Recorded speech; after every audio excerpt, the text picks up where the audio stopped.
My, how the mighty have fallen.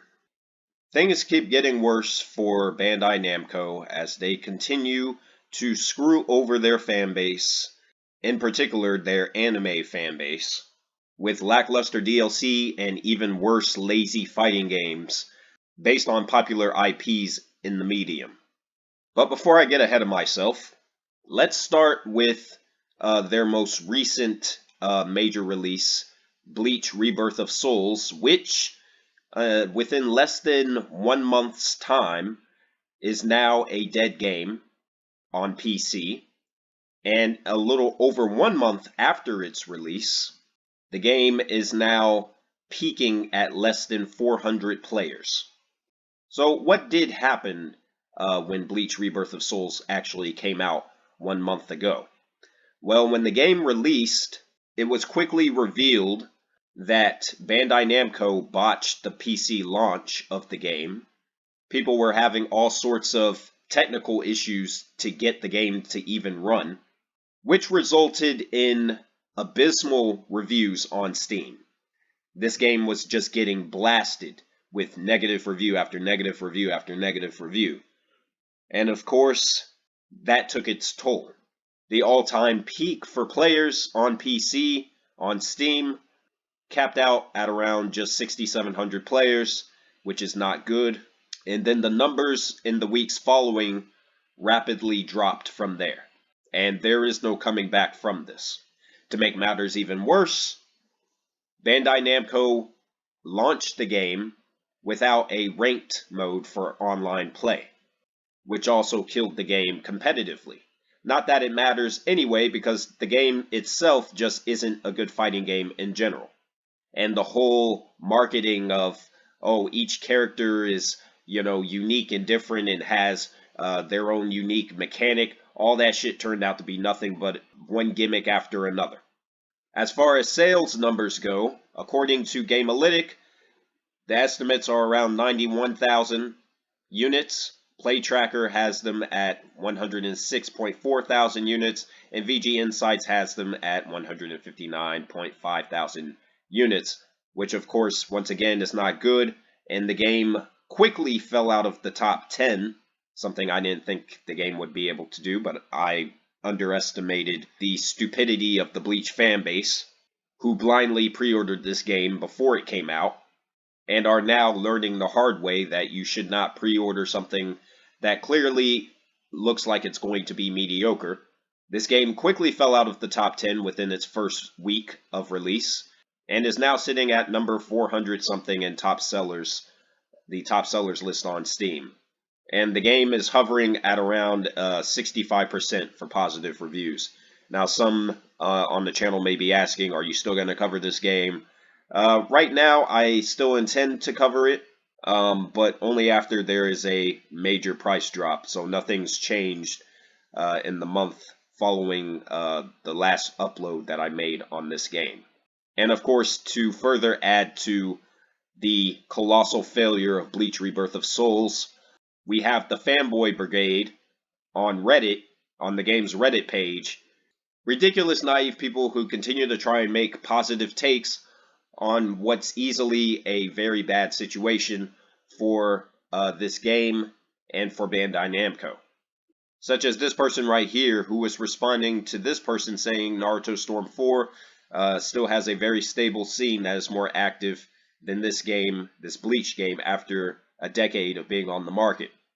Which is actually very true. Naruto Storm 4, I believe, is actually one of the best-selling fighting games of all time, and it is certainly the best-selling anime game of all time, at, I believe, around 12 million units, the numbers were, last time I checked. And of course, this person tries to make excuses for why Storm 4 is successful, and why Rebirth of Souls is not, stating that it's a brand new potential series if things went well. Well, we know they didn't go well. I mean, the numbers are right here. It's just like when I made that Final Fantasy video and I was talking about the sales numbers on PC for Final Fantasy VII Rebirth, and we had a bunch of dumbasses, a bunch of jackasses going up on the video, trying to dislike bomb the video, being butthurt in the comments. The numbers are what the numbers are. You can be upset all you want. but the numbers aren't going to change, and the numbers certainly don't care about your feelings. If people didn't buy the game, if people didn't support the game, then you can't blame it on anything but the company that made the game and the game itself. That's just fact. And finally, we have people that are actually, telling the truth about what actually happened with this game. Such as this person saying that Naruto Storm 4 actually provides a good single-player experience. This person responds with a strange comment asking if Storm 4 has a bigger story campaign than Rebirth of Souls. And this person correctly responds that Storm 4 doesn't have a bigger campaign, but it definitely has a more engaging one. And it's definitely a more fun experience compared to the nonsense that Bandai Namco shipped 1 month ago in Bleach Rebirth of Souls. And it just goes on and on and on. But that hasn't stopped the more naive and idiotic members of the community to try and shift goalposts and pretend that this game is actually doing better than what it's doing. Such as this person who thinks that just because the recent Steam reviews have been more positive, that this game is somehow doing well. We know it's not doing well because of these numbers. Recent reviews from the hardcore Bleach fandom is not going to save this game on Steam, on PC. For a brand new IP, it's done great. No, it hasn't done great. The game is dead in a little over 1 month after its release. And just days ago, these numbers were only slightly higher. Just days ago, the 24-hour peak was around 600 players, and it continues to drop from there. We have another clown who thinks that just because Bleach Rebirth of Souls made it in the top 10 of March's highest selling games list in the United States, that somehow the game is a major success. No, it's not a major success. Here's a hint. If Bandai Namco did not release the sales figures for Bleach Rebirth of Souls, going on over a month after the game's release, and they haven't released a sales milestone at this point, then clearly the game didn't do all that great. It really doesn't matter where it charted in the top 10. By the way of which, it barely made the top 10 in the first place. Hardly an achievement worth boasting about, but of course, this is Reddit, and this is the video game community on Reddit, which is full of fanboys and naive shills who really don't know any better. Where we have idiots who are claiming that 395 players is not a dead game. 395 players and dropping is a dead game for a game that came out just 1 month ago, barely over 1 month ago. And of course, Bleach Rebirth of Souls is no longer in the top 100 either. It fell out of the top 100 in the United States, in China, and in Japan weeks ago. By the way, Claire Obscure Expedition 33, which I've already purchased, releases tomorrow, and the game has received a 92 on Metacritic out of 55 critic reviews. So that's great. I'm looking forward to that. That's clearly going to be a Game of the Year contender, like I stated. And once again, I've been correct in my analysis. So I'm looking forward to covering that on the channel. Now, getting back to the video, it gets worse for Bandai Namco because they just released this nonsensical bullshit trailer for Sparking Zero DLC, in which they're now spamming characters from Dragon Ball Daima to coincide with new content for their Season Pass, which they made available when the game came out. And now the game is getting more content, and people are not happy. If you look in the comments here and you continue to scroll, it's very clear that people are now starting to finally wake up on this game. Not that they hadn't before, but it's even more clear now that people are not happy with Sparking Zero. And a big part of the controversy is that Bandai Namco has not actually improved the game over 7 months after the game came out initially, back in October of last year. There's been no new costumes added to the game. There's been no new stages added to the game. There's been no new mechanics added to the game. there's been no new gameplay modes added to the game either. And people are sick and tired of Bandai Namco's ineptitude and their laziness to get on their developers to actually improve these lazy anime games. But the reason that they're doing this is not that they care, it's rather the opposite.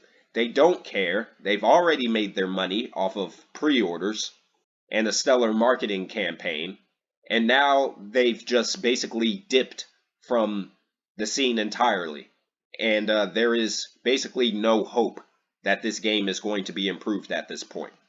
This particular character pack that's coming up, which I believe right now is only available for early access for those who bought the season pass, only has a 17% for positive ratings on here out of 180 total. And I mean, the response speaks for itself. Even the positive reviews, quote unquote, aren't really that positive, as this person proves right here.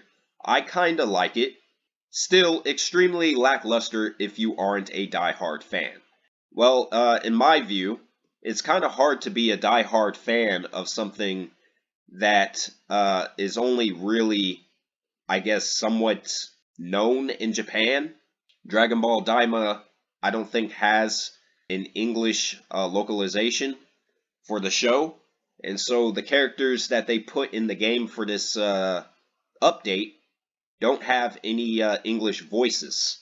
It's all in Japanese, which is pretty pathetic because Dragon Ball actually has a stellar English voice cast, and that's just on the low end of what's wrong with this character pack. But again, Bandai Namco does not give an iota of a fuck. They've already made their money, and I guarantee that this particular character pack is going to be just as expensive as the first one, which I did purchase, the first one that they released, the Hero of Justice pack, and that one turned out to be $18. After the laziness with that particular character pack, which I did review on Steam, I will not be supporting the second character pack for this game, nor any other character pack for this game going forward. So here's the bottom line with this entire saga with Bleach Rebirth of Souls, Dragon Ball Sparking Zero, and they have another one coming out later this year with the Demon Slayer game, although that's from CyberConnect 2, so that may fare better than these recent anime games. But here's the bottom line. Bandai Namco does this continuously. They release lazy-ass games, especially when it comes to their anime franchises. The anime franchises that they cover, they release these lazy-ass fucking games, capitalize on a very acute and meticulously designed marketing campaign. They make all of their money from pre-orders, which is why a piece of shit like Bleach Rebirth of Souls was in the top 10 for best-selling games on Steam and on PS5 before it came out, and then quickly fell off. It's because those pre-order numbers exploded before the game came out. But now, the truth has been revealed, and there's really no defending it. I even went on YouTube for Bleach Rebirth of Souls and looked at one particular video where someone modded in the boss characters that appear in the story mode who were not added to the actual final playable launch roster. It's insulting. It really is insulting as a fan, and no one should be supporting this bullshit. And the majority aren't supporting it, hence these pathetic numbers from day to day that we're seeing. Unfortunately, you know, it is what it is, but this should be a wake-up call for Bleach fans, for Dragon Ball fans, for anime fans in general, that Bandai Namco is a publisher that does not care. I haven't played a single game from Bandai Namco that I like this generation. Elden Ring was a piece of shit. Tales of Arise was a piece of shit. Dragon Ball Sparking Zero was lazy. And eventually I will play Bleach Rebirth of Souls, but after actually taking a look at the footage for the single-player story mode and seeing what the actual cons of the game are, which were quickly revealed after the game came out, it's very obvious that this isn't what it should have been. And it's only going to become more difficult to continue to support a company like Bandai Namco when they continue to release bad game after bad game after bad game. There's only so much goodwill that a company has, and Bandai Namco, just speaking for myself, has used up its goodwill. All of it. And unless they right the ship, we're going to continue to see cases like this from them.